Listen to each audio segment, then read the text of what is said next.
ഒരു ആലിമിനോട് ഇങ്ങനെ ചോദിച്ചു, ഒരു ത്വാലിബുൽ ഇൽമ് എന്താണ് ചെയ്യേണ്ടത്, ഇൽമ് പഠിക്കുന്ന ഒരാൾ എന്തൊക്കെ കാര്യങ്ങളാണ് ചെയ്യേണ്ടത് എന്ന് ചോദിച്ചു. അപ്പൊ അദ്ദേഹം പറഞ്ഞത്, നീ ദിക്ർ വർദ്ധിപ്പിച്ച് ഒരു ദാക്കിറായി മാറുക, സദാ ദിക്റുള്ള ഒരാളായി മാറുക. പിന്നെ ബാക്കി കാര്യങ്ങളൊക്കെ എളുപ്പമായിരിക്കും. പിന്നെ എന്തൊക്കെ ചെയ്യണം എന്നുള്ളത് അത് അള്ളാഹു നിനക്ക് എളുപ്പമാക്കി തരും. അത് പറഞ്ഞു തരുന്ന ഉലമാക്കളെയും അത് വായിച്ച് മനസ്സിലാക്കാൻ പറ്റുന്ന ഇൽമിന്റെ കിതാബുകളും ഇതെല്ലാം അള്ളാഹു നിനക്ക് സൗകര്യപ്പെടുത്തി തരും. നീ ആദ്യം അള്ളാഹു ധാരാളം ഓർക്കുന്ന ഒരാളായി മാറുക എന്ന് ഉപദേശിച്ചത് കണ്ടിട്ടുണ്ട്. എന്നിട്ട് ഇബ്നു തൈമിയ്യ റഹിമഹുല്ലാഹ് ദിക്റിനെ കുറിച്ച് കൂടുതൽ പറയുകയാണ്. എന്തൊക്കെയാണ് ദിക്ർ എന്ന് പറഞ്ഞാൽ, ഏതൊക്കെ ദിക്റാണ് പതിവാക്കേണ്ടത്, എപ്പോഴാണ് അള്ളാഹുവിനെ അദ്ദാക്കിറൂന അല്ലാഹ കസീറൻ എന്ന് പറയാൻ സാധിക്കുക, അള്ളാഹിനെ ധാരാളം ഓർക്കുന്നവൻ എന്ന ആ ലിസ്റ്റിൽ എപ്പോഴാണ് പെടുക. ഇബ്നു തൈമിയ്യ പറയുന്നു, വഅഖല്ലു ദാലിക, ഏറ്റവും മിനിമം എന്ത് വേണം ദിക്റിന്റെ കാര്യത്തിൽ, അൻ യുലാസിമൽ അബ്ദു അൽ അദ്കാർ അൽ മഅ്സൂറത അൻ മുഅല്ലിമിൽ ഖൈരി വ ഇമാമിൽ മുത്തഖീൻ, മുത്തഖീങ്ങളുടെ ഇമാമും മുഅല്ലിമുൽ ഖൈർ നന്മ പഠിപ്പിക്കുന്നവരുമായ നബി സല്ലല്ലാഹു അലൈഹി വസല്ലമയിൽ നിന്ന് സ്ഥിരപ്പെട്ട ദിക്റുകൾ പതിവാക്കുക.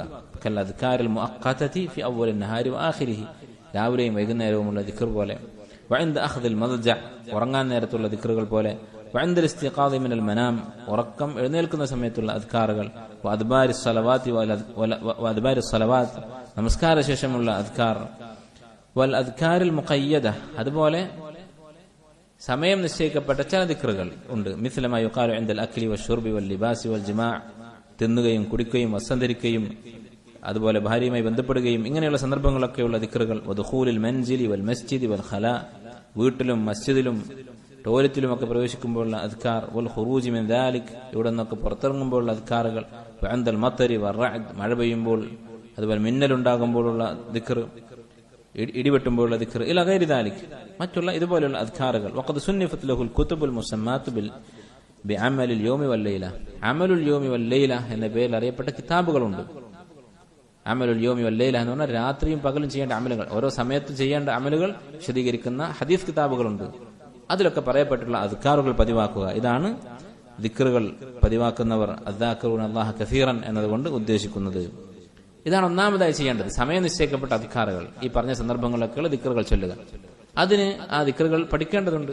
അത് പഠിപ്പിക്കുന്ന കിതാബുകൾ വാങ്ങി, ധാരാളം കിതാബുകളുണ്ട്, അതേതെങ്കിലും ഒരു കിതാബ് വാങ്ങി അത് കൊണ്ടു നടക്കുക, അത് ഹിഫ്ളാക്കുക. അതിലേറ്റവും അറിയപ്പെട്ട ഒരു കിതാബാണ് ഇമാം നവവി റഹിമഹുല്ലാഹ് രചിച്ചിട്ടുള്ള അൽ അദ്കാർ. അതുപോലെയുള്ള ധാരാളം കിതാബുകൾ, ഇന്ന് അറിയപ്പെട്ട ഹസ്നുൽ മുസ്ലിം, ഇങ്ങനെയുള്ള പല കിതാബുകളുമുണ്ട്.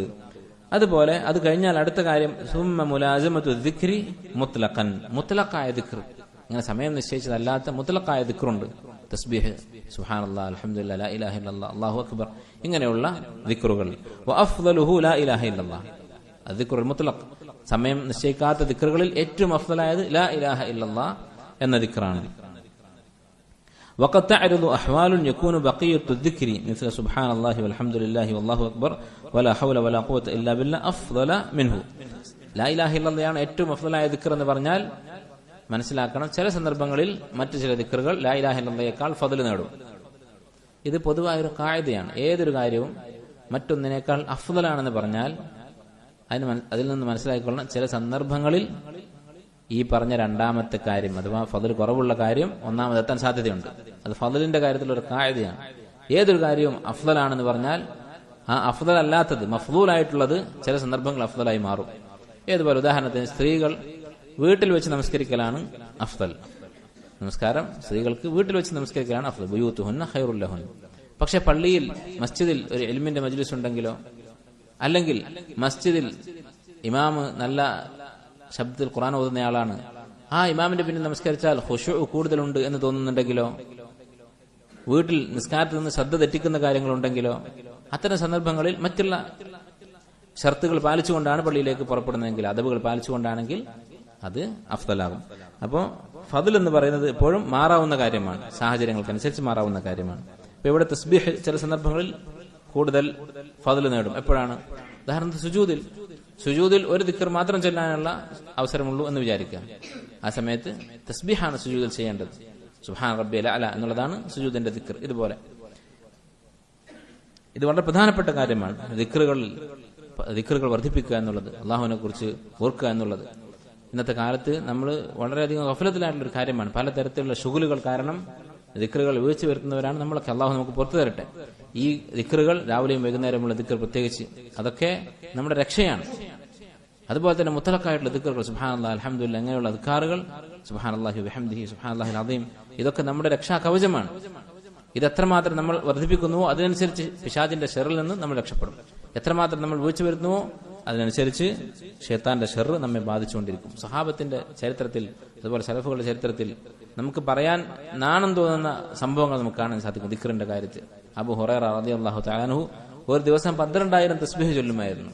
സുബ്ഹാനല്ലാഹ് എന്നുള്ളത് 12,000 പ്രാവശ്യം ചൊല്ലിയിരുന്നു എന്ന് സ്ഥിരപ്പെട്ടിട്ടുണ്ട്. തുടർന്ന് ശൈഖുൽ ഇസ്ലാം പറയുന്നു, ثم يعلم أن كل ما تكلم به اللسان وتصوره القلب. ഈ ദിക്ർ എന്ന് പറയുന്നത് കൊണ്ട് ഉദ്ദേശം എന്താണ്? ഒരു മനുഷ്യൻ നാവ് കൊണ്ട് പറയുന്നതും മനസ്സുകൊണ്ട് ചിന്തിക്കുന്നതുമായ എല്ലാ കാര്യങ്ങളും മിമ്മ യുഖർരിബു ഇലല്ലാഹ്, അല്ലാഹുവിലേക്ക് അടുപ്പിക്കുന്ന കാര്യങ്ങൾ. ഒരാൾ ഇരുന്ന് ചിന്തിക്കുകയാണ്, ആ ചിന്തിക്കുന്നത് ഇൽമിനെ കുറിച്ചാണ്, അള്ളാഹുവിനെ കുറിച്ചാണ്, ഖുർആനിലെ ഒരു ആയത്തിനെ കുറിച്ചാണ്, ഒരു ഹദീസിനെ കുറിച്ചാണ്. അങ്ങനെയാണെങ്കിൽ അത് ദിക്റാണ്. അതുപോലെ നാവ് കൊണ്ട് സംസാരിക്കുന്നത് അള്ളാഹുവിലേക്ക് അടുപ്പിക്കുന്ന കാര്യമാണ്. ഒരാളെ ഉപദേശിക്കുന്നു, അല്ലെങ്കിൽ ഒരാളോട് ഇൽമ് ചോദിക്കുന്നു, അല്ലെങ്കിൽ ഖുർആൻ പാരായണം ചെയ്യുന്നു. ഇങ്ങനെ നാവ് കൊണ്ട് അള്ളാഹുവിലേക്ക് അടുപ്പിക്കാൻ വേണ്ടി ചെയ്യുന്നതെല്ലാം മിൻ തഅല്ലും ഇൽമിൻ, ഇൽമ് പഠിക്കലാവട്ടെ, വ തഅലീമിഹി, ഇൽമ് പഠിപ്പിക്കലാവട്ടെ, അംരി ബിൽ മഅറൂഫിൻ വ നഹ്യിൻ അൻ മുൻകർ, നന്മ കൽപ്പിക്കലോ തിന്മ വിലക്കലോ ആവട്ടെ, ഫഹുവ മിൻ ദിക്രില്ലാഹ്, അതൊക്കെ ദിക്റിൽപ്പെട്ടതാണ്. അപ്പൊ ദിക്റിന് രണ്ടർത്ഥമുണ്ട്. ഒന്ന് ആമായ അർത്ഥമുണ്ട്, എല്ലാ ഇബാദത്തുകളും അതിൽപ്പെട്ടു. രണ്ടാമത്തേത് ഖാസായ അർത്ഥം, അതാണ് തസ്ബീഹും തഹ്ലീലും ഇങ്ങനെയുള്ള നാവ് കൊണ്ട് ചൊല്ലുന്ന ദിക്റുകൾ. ولهذا അതുകൊണ്ട് തന്നെ من اشتغل بطلب العلم النافع بعد أداء الفرائض أو جلس مجلسا يتفقه أو يفقه فيه الفقه الذي سماه الله ورسوله فقها, ആരാണോ ഇൽമു പഠിക്കാൻ വേണ്ടി ഇരിക്കുന്നത്, فهذا أيضا من أفضل ذكر الله, ഇതും ഏറ്റവും വലിയ ദിക്റിൽപ്പെട്ടതാണ്.